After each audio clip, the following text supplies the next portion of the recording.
Welcome to another edition of Regan's Corner Sports Podcast. I got a special guest from Washington Township for Washington Township and hopefully cheer King in the courtroom because they just went to state with the debates there. Kind of talk about how you guys got into the debate stuff at Washington Township first.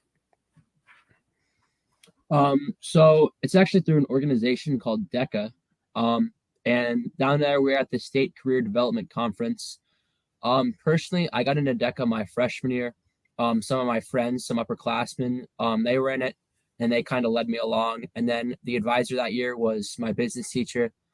She actually passed away last year, which was very unfortunate because her and DECA really meant a lot for me. But I decided to carry it on. We have a new teacher, new advisor. She's great. But I decided to kind of carry on the legacy. And kind of lead DECA through that. I'm the vice president this year, along with a buddy of mine, Gunnar Kasman, who's the president. So this weekend, we kind of went down there to Indianapolis. Everybody competes in their own events. I was in quick serve restaurant management, which I chose that event my freshman year because I worked at McDonald's back then. So that's kind of how I got into quick serve. So we all went down there, right? We're staying in a hotel, and you compete across the weekend. Monday, Tuesday. And I ended up taking home first in the state in my event, which was a really big deal for me, right? I got fourth last year, but getting first this year, I'm excited to move into internationals, which is going to be in Orlando, Florida. Absolutely. And it helps you kind of court and basketball court because you got that alpha mentality with the debates as well, kind of going for you and stuff along those lines. But absolutely, did you kind of get into the game of volleyball? So volleyball for me was obviously it's a shorter season. It always is. It always has been, right? Middle school and high school, it's always a shorter season. And it's something I just got into because obviously some friends of mine are doing it. One of my middle school teachers just told me to get into it. He said it's a short season, something you can just have fun with, run and jump around, stay in shape. So I agreed to do it. I think that was 7th grade. And in 8th grade, it really took off for me, right? So 8th grade, I was a captain of our middle school team. We made it pretty far in the tournament. And then I realized how much I enjoyed it, right? Volleyball for me it's really a fun sport, something I've always just been naturally good at and something that I could always work at and know like the success will come. So through my freshman year, I was the captain of the JV team, same my sophomore year. But sophomore year was kind of a breakout for me because up until that point, I hadn't played any varsity sports yet. I wasn't really starting for anything. I was kind of just like an underground player. But my sophomore year, I broke out and I started the second half of the season on varsity. We lost in the championship game, but we were a good team. We made it pretty far. And being able to play with those upperclassmen who really showed me what it was like to be on varsity, showed me like the mentality and work ethic that you needed to have to play varsity sports. That was something that really led me along and really built me as an athlete, I think. It really changed my mentality towards sports as a whole. So, Absolutely. When you get that taste of the varsity kind of experience, you want to gain that for all the sports you play, especially right. with basketball. We're going to talk about a little bit later and stuff like that because you guys are starting to come up kind of similar to what South Central is with the good underclassmen, good kind of you're going to have with grass and this and that. You guys are in a similar boat with your guys' club.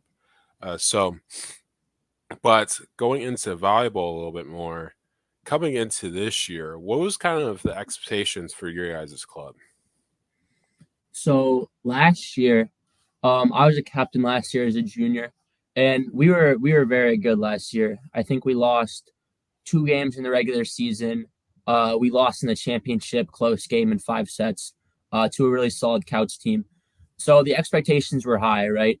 As a captain, I was our setter last year. I set all the way around. And I put a lot of work in over the summer. As a team, we put a lot of work in. We had a lot of our core returning. We lost our libero and 2 of our better hitters, but we still had my seniors coming back. We had a strong core. We had a strong passing core, and we also had my younger brother, Porter Scott, who was a sophomore. He was coming up, and I've worked with him a lot. Just kind of showing him, bringing him along with me as I go through this journey. So he was coming up. We really had a strong team. So the expectations were really high for us. People expected us to do well. They expected us to, reciprocate what we had done the last year. And to a degree, we did that. We lost 4 games in the regular season, and then lost in the semifinals. So, I would have personally, and I know a lot of my teammates would have liked more out of the season, but in the end, we did what we came to do in a sense, and it's not something I can be especially upset with. And absolutely, kind of getting a little taste of that this year, especially since we've never really called boys volleyball, which we'll change that next year with South Central coming in. But it's kind of getting a little taste of that while we're doing the girls' game, kind of looking at how athletic you guys were and everything like that. So, does that kind of help you with kind of being a guard on the basketball court, kind of setting the dimes during the volleyball season? Oh, absolutely, right. So, being a setter, it helped me see the floor, and it gave me an understanding of how to read my teammates, like how to read how people are going to move, and it also helped me like trust them a lot, right? Being able to trust in your teammates, especially when you know how they're going to react, how they like their passes, and what they like to do. It just gives you a different sense of how your teammates are going to act around you on the court. So that position in volleyball really just changed the way that I saw the court as a whole and changed the way that I saw the game. Absolutely. Absolutely. So let's go into basketball here. So how did you start in the game of basketball? So basketball, I was born in Texas, right? So that's a football state all the way. My dad played high school football in Katy, Texas.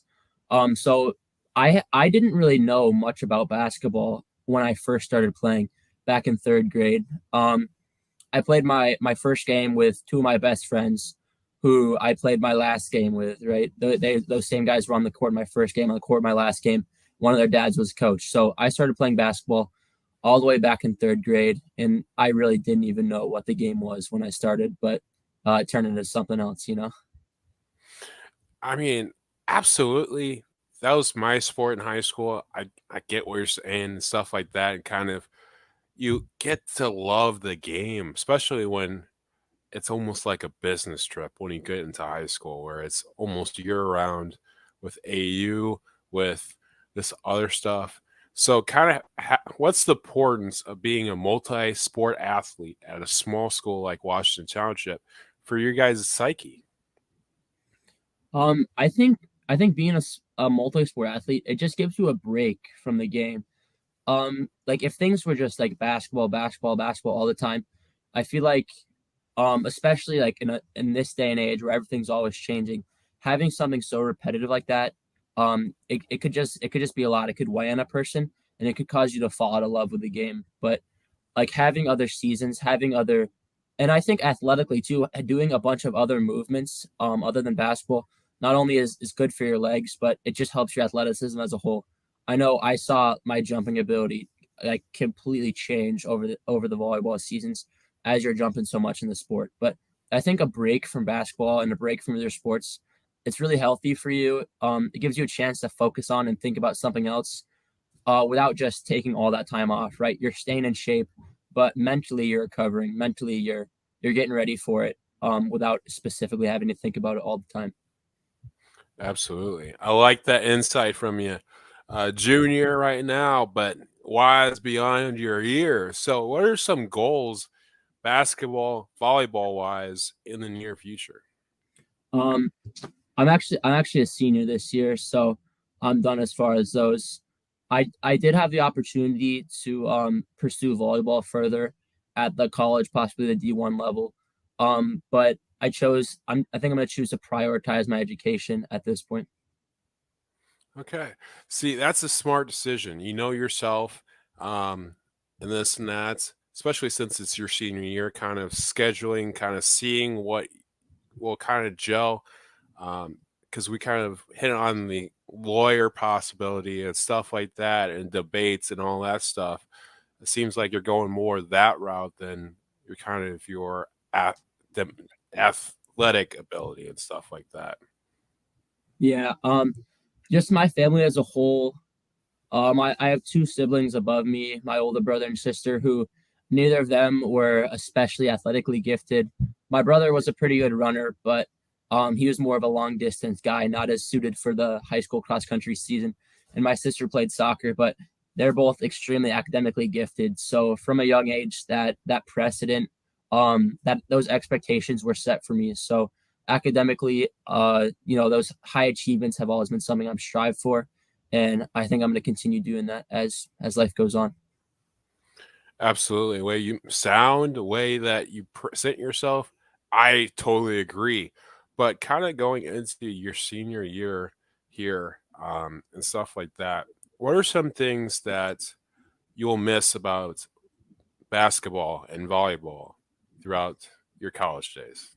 Yeah, absolutely. I think just those, the Friday night lights, right? That feeling of those home and away crowds, all those people there cheering for you, or all those people there who just hate you. They want you to lose, right? I Either way, I feed off of that. And the pure competition of it is something I think I'm really gonna miss because across my years, I've always been a pretty fierce competitor. I'd like to think I've always hated losing, so I think I'm really going to miss that constant competition aspect, and just being forced to get into that mindset, being forced to get in that competition mindset, and force yourself to really compete on a weekly basis. That's something that I'm really going to miss having presented to me on an easy stage in high school, and I think that's something I'll be sure to seek out in the future. Absolutely. And plus, you talked about your brother being a sophomore and stuff like that. Like, partly you can live through him, kind of even studying through you what you've kind of learned in these last couple of years. Oh, no doubt, yeah. Um, he's a sophomore, so he plays volleyball and so do I, but he doesn't play basketball and he plays baseball and I don't. So I knew volleyball was the one chance we had, the one season that I'd get to play with him. So we made it a priority over the summer to get ready for the volleyball season. We spent countless hours. I have a volleyball net up out in my yard. Um, right. So I'd always be hitting at it and we'd be passing. We'd just be working on our volleyball game. Because I told him, right, this is our only chance to play a season together, to be on the court together. And I think that's something that I am really glad I did. That's not a decision I regret at all because we had those moments together on the court. We had the wins and we had the losses, and just having him as not only family at home but also family on the court was something that was really special. Nice. So, what are some of your guys' superstitions before games? Um, well, for volleyball, it was always bad luck if we didn't have music on the bus before the games. We'd always be jamming out. I had a long playlist that I made. I bought a big speaker on my birthday that we all brought on the bus. So that was something that we thought was absolutely crucial, right? The music was something that was super important. And then another thing was singing the national anthem, right? For volleyball, at our first game, we lost our athletic director. He moved schools, and then we hadn't had a new one hired yet for our first volleyball game. So we had our principal running the game. She comes out and they couldn't get the national anthem to play over the speakers. They couldn't figure it out. So she said she was going to lead us in the Pledge of Allegiance, and then without skipping a beat, I just took off singing, and my whole team followed me. And we led the gym in the national anthem, just saying it out loud. And then we won that game pretty handsomely. So for the rest of the season, every single game, we sung the national anthem out loud. Sweet. I mean, that's a great moment there. Even with experienced athletic directors like a John Hager at South Central, that happens. Mhm. Okay. So the whole student section did similar thing as you guys because the old stereo system at South Central. But I like that you guys kind of banded together, especially since you guys were between athletic directors and all that stuff. Mhm. So, okay. So, what is kind of one of those moments where you'll never forget on the basketball floor? A moment I'll never forget actually came my sophomore year. So I was on the bench, and we had a really good team my sophomore year. Guys like Tyler Hatchie, Steven, and James Hernandez. Those dudes are really special. So I was sitting on the bench. I was in charge of James's water that year because I didn't get in a whole lot as a sophomore. But the most incredible moment was us playing Gary 21st Century in the sectional semifinals. They were an incredible team. They had some crazy athletes, some crazy players. And we had a rough game, but we kept it close. We came back in the end. And Tyler Hatchie, who great friend of mine to this day, ended up hitting a game-winning buzzer beater in the semifinals to win that game, to put us to the championship. And that was just an incredible moment, being there, watching that, storming the court, and just really being there like with that team as a whole is just something incredible that I'll really never forget. Most athletes in that situation don't, because this is a great kind of situation to be in. You're kind of getting the experience of the players ahead of you, especially when someone hits a buzzer beater. That's always exciting. And plus, when it's in a state kind of tournament as it is, greatest time of year for basketball here in March. But we're going to go into our last segment of today, okay? The hot corner there, Mr. Shep Scott, okay? To get to know you a little bit better there. I mean, okay, so first in the hot corner, what's going to be your major when you go to college? So I applied for a double major because I want to get into economics, but I don't just want an art degree. So I applied for business administration and economics double major. I like that. I like that. So what colleges are you looking at? Right now, my top two would be Valparaiso University and Purdue. I got a lot of good options from both of those, right? I got looks from Indiana State and Ball State and some other places as well. But I have my older brother and sister both go to Valparaiso, and it's close to home, right? It's 8 minutes away. So that's a good option. And then down at Purdue, I have a lot of friends. And I think that would also be a great academic option for me as well. So I'm kind of between those two right now. Absolutely. Kind of like I want to get away at home a little bit, but at the same time, I want to kind of stay in that kind of range, right? Yeah, right. Okay. So, what are some things? Okay, here's one. What is your favorite fast food place? Favorite fast food place, I'd have to go Chick-fil-A. Got a lot of good memories there, and the food's good. I like the values. Everything about it is just it's perfect for me. Absolutely. What's your go-to meal before a game? Before a game, go-to meal this year was orange chicken and chow mein from Panda Express. Just, I mean, Chick-fil-A is my number one, but that orange chicken's unbeatable. You can't beat orange chicken before a game. I mean, Mm-hmm. absolutely. But let's see here. Okay. What are some things rememberable on the debate side of things? I think my freshman year was especially memorable for me because I was hanging out with a lot of upperclassmen, a lot of my friends, and sophomore year, end of freshman year, sophomore year, with COVID, not everything panned out like you would have liked it to. So freshman year was kind of it with those guys. And that's just something I don't think I'll ever forget. Those memories, those experiences I had as a freshman that kind of formed me and form my academic experience as a whole. That's something I'm really thankful for. But then obviously I'm never gonna forget winning state this year. Hearing my name called first overall was really an incredible experience. So yeah. Absolutely. Anytime you win state. So let's see here. What's your favorite sports movie of all time? Sports movie. What's the movie with Mark Wahlberg where he tries out for the Philadelphia Eagles and gets Oh, that's a very good one. that's I'd have to say that one. I think it's like Incredibles, something Yeah, like that. yeah, Or I think it's Incredible, maybe something like that. But Yeah. yeah, either that one or Rocky 4 would be my favorite sports movie. Two elite movies. Okay. So, Absolutely. so are you a Creed guy or a Rocky guy? I gotta stick to the classics. I'm a big Rocky guy. I own all of them on DVD. I've seen all of them a bunch of times, so I'd have to go Rocky. I like it. I like it. I like it.